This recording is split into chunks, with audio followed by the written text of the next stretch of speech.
In the 1980s, the NBA was very, very different.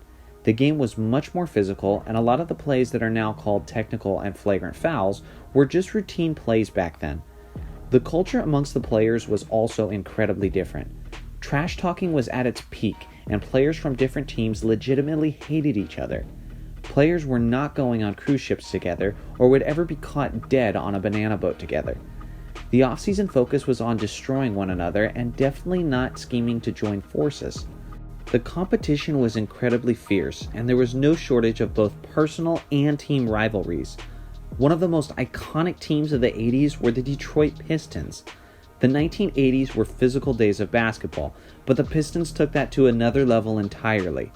The squad was full of strong characters, guys like Dennis Rodman, the tenacious and scrappy defender, a wild card who played with hustle and heart unmet by his peers, Rick Mahorn, the enforcer, who you definitely did not want to aggravate, Bill Laimbeer, the savage big man who seemed to enjoy being hated more than anything else and was always seemingly involved in the middle of every fight. They were led by none other than Isiah Thomas, the General, a quick 6'1" point guard with a bigger-than-life smile off the court, but a cold-blooded killer on it. He was a driven leader with the clutch gene and had the courage to stand up to anyone. Together, they were a group notorious for their swagger, attitude, and extremely aggressive defense, which is putting it lightly. The squad's motto became domination by intimidation, and they certainly lived up to it. Detroit was often criticized for what was seen as an extremely dirty style of play. It was as if any given night you could turn on the television and see the Pistons players in a full-fledged brawl, and no one would be surprised. Their reputation transcended sports, as the team was coined the Raiders of the NBA due to their bad boy image and their aggressive attitudes. The players and fans embraced the comparison, as did the Oakland Raiders organization, going as far as sending official Raiders memorabilia to the Pistons players and coaches. The numbers spoke for themselves though. The 80s Pistons were one of the elite defensive units in the league, year in and year out. Meanwhile, the young and upcoming Chicago Bulls were led by Michael Air Jordan. You know this guy. Even in his younger years before all the championships, he wasn't just an NBA superstar, he was a rock star, an American icon. He already earned the respect of other stars around the league, but as far as the Pistons, they seemed to be particularly repulsed by Jordan's flair. In the 1987 season, Jordan showed the Pistons what he was capable of, dropping 61 points in an absolutely dominant effort, leading the Bulls to a 125-120 overtime victory. Just 1 year later, on an Easter Sunday in front of a nationally televised audience, Jordan embarrassed the Pistons again, this time dropping 59 points in a 112-110 victory. This infuriated Pistons head coach Chuck Daly, who then promised after the game to never allow Jordan to torch them again. Later that season, Chuck would have the opportunity to uphold his promise. The two teams met in the 1988 Eastern Conference semifinals. The Pistons had just finished with the second best record in the Eastern Conference. Jordan was coming off of an MVP and Defensive Player of the Year season. Despite Michael's best efforts, Chicago was no match for Detroit in a 7-game series, with Detroit winning the series comfortably 4-1. The following year, when the 1989 playoffs began, Jordan had his sights set on revenge. This time, the two teams met in the Eastern Conference Finals. The Bulls were able to win one of the first 2 games in Detroit, and then when the series returned to Chicago, it appeared as if nothing was going to stop Michael Jordan. Then, with the ball in his hands for the final moments, Jordan did what Jordan does. With Chicago now leading the series 2-1, Isiah Thomas was left restless that evening, trying to figure out how to stop Jordan. Isiah called his teammate and co-captain, Joe Dumars, and that evening they were up until the middle of the night, contemplating, planning, and scheming. At 2 o'clock in the morning, Isiah calls the coaching staff with one clear message: "I figured out what we need to do to stop Michael Jordan." And in that moment, the Jordan rules were born. The Pistons then approached the next game with a whole new level of ferocity and intensity, and the results were evident. Information began to leak to the press of the Jordan rules, but then when asked about the rules, the Pistons sarcastically pretended as if they didn't exist. The Jordan rules had multiple components, but few were essential. Rule number 1. Force Michael into traffic. If Jordan was on the strong side of the court, force him towards the middle and collapse the defense upon him. If Jordan was on the middle of the floor, force him to the left where the help defender is waiting to meet him. Rule number 2. Make someone else beat you. Bill Laimbeer was quoted to say, "We don't worry about Pippen. As far as we're concerned, they're Jordan and the Jordan-heirs." The Pistons were constantly throwing multiple defenders at MJ and showed little respect for the other Bulls players on the floor, but they believed if Jordan wasn't going to beat them, then the Bulls definitely wouldn't. Rule number 3. Make Jordan work harder. The Pistons began to attack the Bulls offensively with whichever player Michael was guarding. The concept was that with Jordan using so much energy on the defensive end, there was little energy left over for him on the offensive end. And rule number 4, punish Jordan. The Pistons would no longer allow any easy baskets to Michael. When Jordan got to the paint, they put him on his butt. That was the rule, and they did it over and over again. The formula worked, and the Bulls would not win another game in the series. Fast forward to the month of June, and the Detroit Pistons were NBA champions, sweeping the Los Angeles Lakers 4-0. The 1989 Pistons were being considered one of the greatest defenses in NBA history, but as usual, they weren't without their fair share of criticism. Even though the team was made up of undeniable winners, the stigma of a dirty team was still very present. The Bulls-Pistons rivalry was just getting warmed up.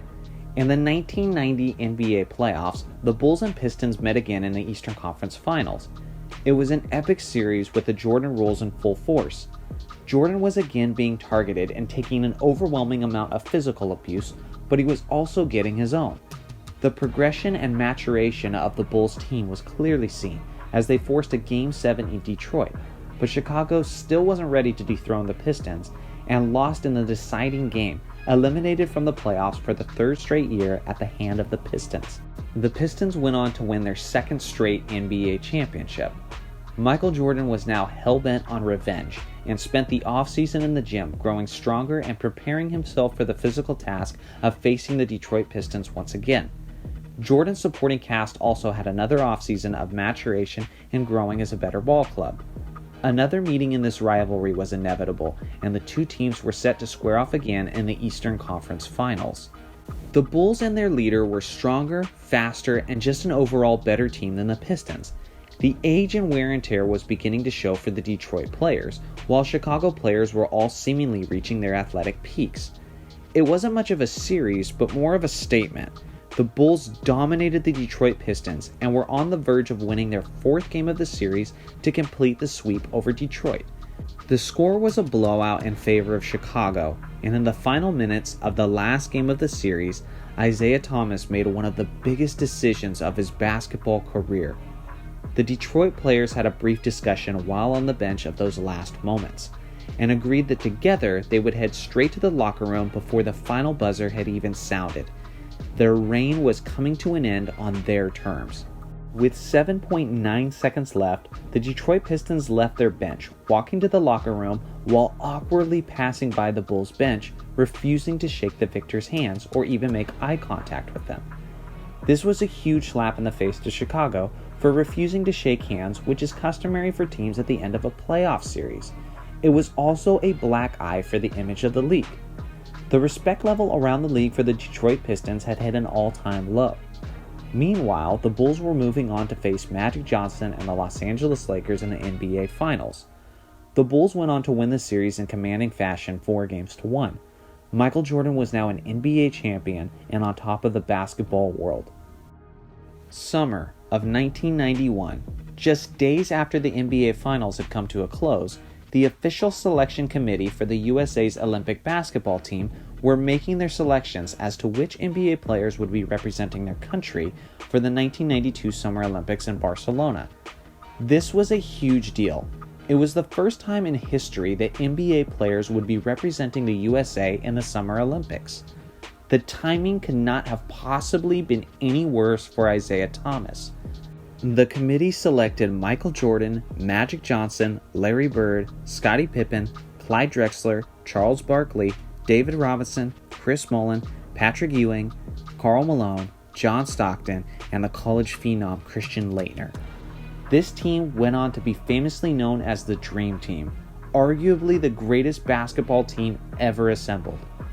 Missing from the roster was future Hall of Fame point guard and captain of the recent two-time champion Pistons, Isiah Thomas.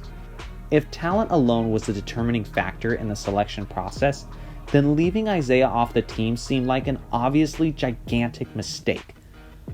Oddly enough, the committee had selected Detroit Pistons head coach Chuck Daly to lead the Dream Team in the Olympics. Rumors began to swirl that Michael Jordan was in fact responsible for Isiah being left off the team. Obviously, Michael did not like Isiah. The Jordan rules and the end of the 1991 series was something Michael had fresh in his memory. It was believed that Michael gave the committee an ultimatum, that he would not be joining the Dream Team if Isiah Thomas was on it. On numerous occasions, Michael has denied such allegations, but in a book released in 2012 by author and basketball writer Jack McCallum, he quotes Jordan to say, "Rod, I don't want to play if Isiah Thomas is on the team," to USA Selection Committee member Rod Thorne. Jordan has continued to deny those claims. Several players of the USA Dream Team have since said that they also did not want Isiah on the team. Magic Johnson, a longtime friend of Isiah, even said in his book, nobody on that team wanted to play with him. So maybe the collective voice of the players led the committee to leave Isiah off the team, or maybe the committee themselves simply didn't want him on the team. But it is plausible that Michael Jordan's supposed ultimatum was the swaying factor in the selection process. We may never know for sure. What we do know for sure is that the 1992 Dream Team is one of the greatest teams of all time. The Jordan era continued for many years after, and that era's Detroit Pistons were never again serious title contenders, with Isiah Thomas's career coming to a somewhat bitter end in what was otherwise known as a legendary career.